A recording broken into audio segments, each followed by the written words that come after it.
കേരളത്തിലെ കോഴിക്കോടിൽ നിന്ന് തെലങ്കാനയിലെ ഹൈദരാബാദിലേക്ക് ഒരു യാത്ര പോയാലോ? അതും കാറിൽ. അടിപൊളിയല്ലേ?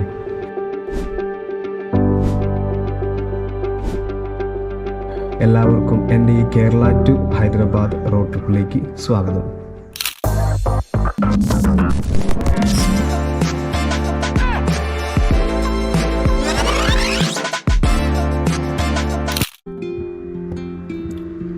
അങ്ങനെ നമ്മുടെ യാത്ര സ്റ്റാർട്ടായി. നമ്മൾ ഏകദേശം രാവിലെ 2:30 എഴുന്നേറ്റ് ഒരുങ്ങി ഇറങ്ങി. ചുരമൊക്കെ ആയതുകൊണ്ട് തന്നെ നല്ല ട്രാഫിക് ഉണ്ടായിരുന്നു. അത്യാവശ്യം വാഹനങ്ങളൊക്കെ നമ്മൾ ഓവർടേക്ക് ചെയ്ത് ആണ് പോകുന്നത്. ചെറിയ തോതിൽ മഴയുണ്ടായിരുന്നു, കുഴപ്പമൊന്നുമില്ല. നമ്മൾ യാത്ര ചെയ്യുന്ന വാഹനം ഡസ്റ്ററാണ്. ലോങ് ട്രിപ്പിനും ഷോർട്ട് ട്രിപ്പിനും സിറ്റി ഡ്രൈവിനൊക്കെ പറ്റിയൊരു നല്ല വാഹനമാണ് ഡസ്റ്റർ. അപ്പോൾ ഞാൻ സർവീസൊക്കെ ചെയ്ത് കുട്ടപ്പനാക്കി ഇറക്കിയാണ് ഇപ്പോൾ പോകുന്നത്. നമ്മളങ്ങനെ ചുരമൊക്കെ കയറി നേരെ വയനാട് എത്തി. വയനാട്ടിലെ മുത്തങ്ങ വഴിയാണ് നമ്മൾ പോകുന്നത്. അപ്പോൾ രാവിലെ 6 മണിക്കാണ് മുത്തങ്ങ ഗേറ്റ് തുറക്കത്തുള്ളൂ. ഞാൻ ഒരു 5:30 ആയപ്പോഴത്തേക്കും എത്തി. 5:30-5:45 ആയപ്പോഴത്തേക്ക് എത്തി.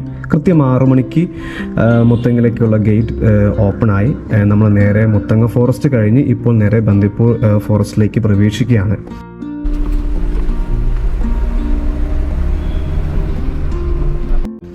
രാവിലെ ആയതുകൊണ്ട് തന്നെ മൃഗങ്ങളൊക്കെ സ്പോട്ട് ചെയ്യാമെന്നുള്ളൊരു ആത്മവിശ്വാസത്തിലാണ് ഞാൻ മുമ്പോട്ട് പോകുന്നത്. ഈ കാട് ആസ്വദിക്കാൻ ഭയങ്കര രസമാണ് കേട്ടോ. കാരണം അതിരാവിലെ ചെറുതായിട്ട് സൂര്യൻ ഇങ്ങനെ ഉദിച്ചു വരുന്നേ ഉള്ളൂ. ആ ചെറിയ ഫോഗും തണുപ്പും കിളികളുടെ ആ നല്ല ശബ്ദവും നല്ല പാട്ടൊക്കെ കേട്ട് ഇങ്ങനെ പോകാൻ നല്ല രസമാണ് കേട്ടോ. ഇതുകൊണ്ട് നമ്മൾ പറഞ്ഞുകൊണ്ടിരിക്കുമ്പോൾ നമ്മുടെ മുമ്പിലൊരു കാട്ടിയുടെ ചെറിയൊരു കൂട്ടം പ്രത്യക്ഷപ്പെട്ടിരിക്കുകയാണ്. ഒരു 4-5 കാട്ടിയുണ്ട്. നല്ല രസമായിരുന്നു കാണാൻ. അവന്മാരിങ്ങനെ സൈഡിലൊരു ചെറിയ ഒരു കുട്ടിയുണ്ട്.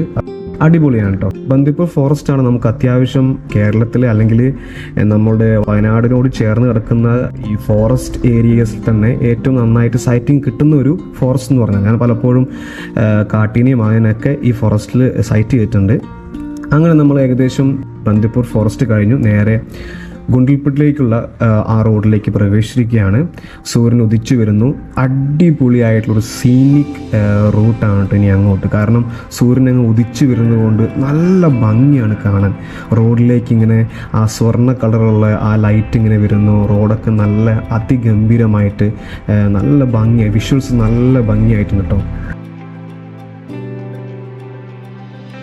ഇനി മുമ്പോട്ട് പോകുന്തോറും നമുക്ക് ഇടതും വലതുമായിട്ട് പല തരത്തിലുള്ള കൃഷി സ്ഥലങ്ങൾ കാണാൻ പറ്റും. നമ്മൾ കേരളം വിട്ടാൽ അങ്ങോട്ട് വെറൈറ്റി ആയിട്ടുള്ള കൃഷി സ്ഥലങ്ങൾ കാണാൻ പറ്റും. എസ്പെഷ്യലി ക്യാബേജ്, ക്യാരറ്റ്, ബീട്രൂട്ട്, അല്ലെങ്കിൽ പൂക്കൾ, സൂര്യകാന്തി പൂക്കൾ, മല്ലിപ്പൂ, അങ്ങനെ പല തരത്തിലുള്ള പൂക്കളുടെ കൾട്ടിവേഷനൊക്കെ നമുക്ക് കാണാൻ സാധിക്കും.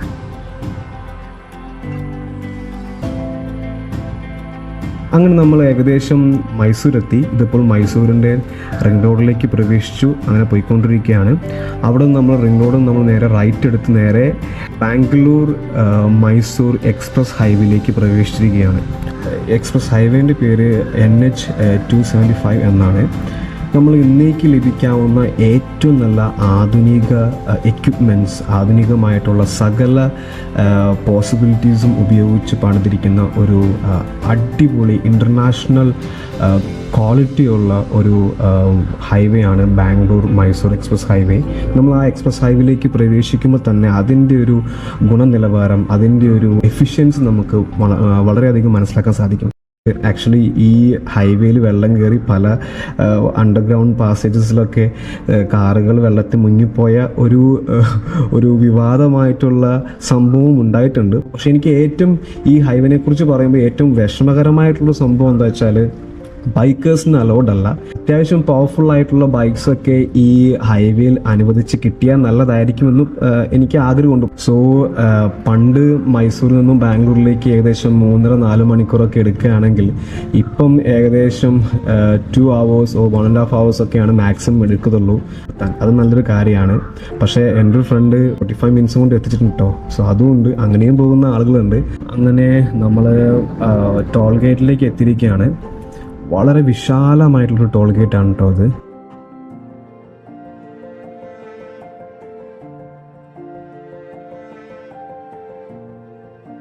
നല്ല വീതിയും വിശാലതയുള്ള ഒരു ഏരിയ ആണ്. അതുമാത്രമല്ല ഈ ടോൾ ഗേറ്റിൻ്റെ ഡിസൈൻ തന്നെ നല്ല ഭംഗിയാണ് കാണാൻ. നല്ല ഇൻ്റർനാഷണൽ നിലവാരം എടുത്തെടുത്ത് നമുക്ക് പറയാൻ പറ്റുന്നൊരു ടോൾ ഗേറ്റാണ് ഈ ടോൾ ഗേറ്റ്. അടിപൊളിയാണ്. സോ ഈ ഒരു ഇങ്ങനത്തെയുള്ള ഇൻഫ്രാസ്ട്രക്ചേഴ്സും ഇങ്ങനത്തെയുള്ള നല്ല ഇൻ്റർനാഷണൽ നിലവാരത്തിലുള്ള ടോൾ ഗേറ്റ്സും റോഡുകളൊക്കെ നമ്മളുടെ ഇന്ത്യൻ്റെ മുഖച്ഛായ തന്നെ മാറ്റുന്നൊരു സംഭവമാണ് കേട്ടോ. എന്തൊക്കെയാണെന്ന് പറഞ്ഞാലും നമ്മുടെ കേരളത്തിലൊക്കെ ഇപ്പോൾ നാഷണൽ ഹൈവേ 66ഉം 47 ഒക്കെ പണി നടക്കുന്നുണ്ട്. വലിയ ഹൈവേസ് ആണ് വരുന്നത്. സോ ഇങ്ങനത്തെ ഹൈവേകളൊക്കെ വരട്ടെ.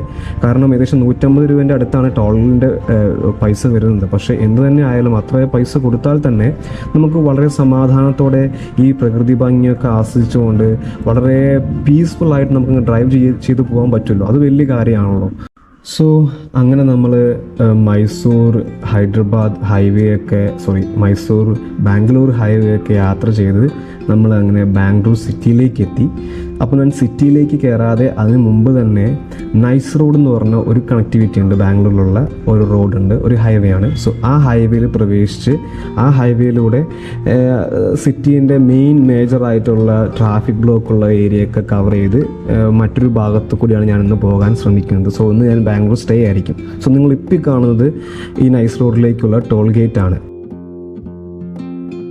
A modern മാവൽ of urban connectivity എന്നാണ് നൈസ് റോഡിനെ അറിയപ്പെടുന്നത്.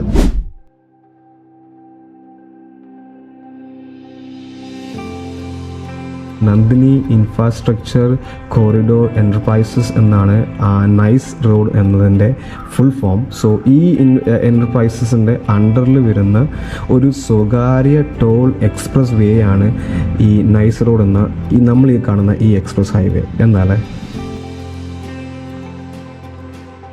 സോ നൈസ് റോഡിൻ്റെ മറ്റൊരു പ്രത്യേകത എന്താണെന്ന് വെച്ചാൽ ഇന്ത്യയിൽ തന്നെ 2 വീലേഴ്സിന് ടോൾ കളക്ട് ചെയ്യുന്ന ചുരുക്കം ചില ഹൈവേസിൽ ഒരു ഹൈവേ ആണ് നൈസ് റോഡ്.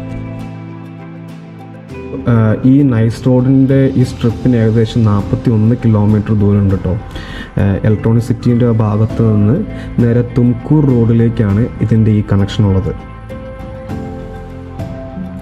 അങ്ങനെ നമ്മൾ നൈസ് റോഡിലേക്ക് കയറി നേരെ ബാംഗ്ലൂരിൻ്റെ മറ്റൊരു പ്രദേശത്തിലേക്ക് എത്തി.